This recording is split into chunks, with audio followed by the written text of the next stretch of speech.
నిన్నటితో ఈ రింగ్ పెట్టి 1 ఇయర్ అయింది. అలానే నాకెంతో ఇష్టమైన బౌంటీ చాక్లెట్ చేయాలనుకున్నాను. అది అట్టర్ ఫ్లాప్ అనలేను, అలానే హిట్ అనలేను. నేను చేసింది అసలు బౌంటీ చాక్లెటా లేకపోతే చాక్లెట్ డిప్డ్ కోకోనటా అని అర్థం కాలేదు. టేస్ట్ వైజ్ అయితే చాలా బాగుంది. దీన్ని ఏమనాలి అనేది కామెంట్ లో చెప్పండి. ఇప్పుడు ప్రాసెస్ ఏంటో చూసేద్దాం. ఫస్ట్ పచ్చి కొబ్బరిని తీసుకుని దాని బ్యాక్ సైడ్ తొక్కంతా తీసేయాలి. తీసిన తర్వాత దాన్ని చిన్న చిన్న పీసెస్ లో కట్ చేసుకొని గ్రైండర్ లో వేసి మిక్సీ చేసుకోవాలి. అందులో హాఫ్ కప్ షుగర్ యాడ్ చేసుకొని మంచిగా మిక్స్ చేసుకొని ఒక హాఫ్ అన్ అవర్ పక్కన పెట్టేయాలి. ఒక హాఫ్ అన్ అవర్ తర్వాత దీన్ని మీడియం టు లో ఫ్లేమ్ లో షుగర్ అంతా డిజాల్వ్ అయిన వరకు హీట్ చేసుకోండి. ఇప్పుడు అది చల్లగయ్యే లోపల చాక్లెట్ ని కరిగించుకుందాం. ఇక్కడే నేను చాలా బిగ్ మిస్టేక్ చేశాను. ఏంటి కరగట్లేదు అనుకుని కొంచెం మిల్క్ యాడ్ చేశాను. అది ఎక్కువ పడిపోయింది. చల్లగయ్యాక గట్టిగా అవుతుంది అనుకున్నాను, అవ్వలేదు.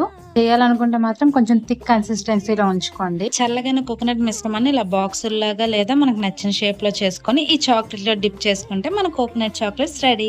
నా వీడియో నచ్చితే సబ్స్క్రైబ్ చేసుకోవడం మర్చిపోద్ది.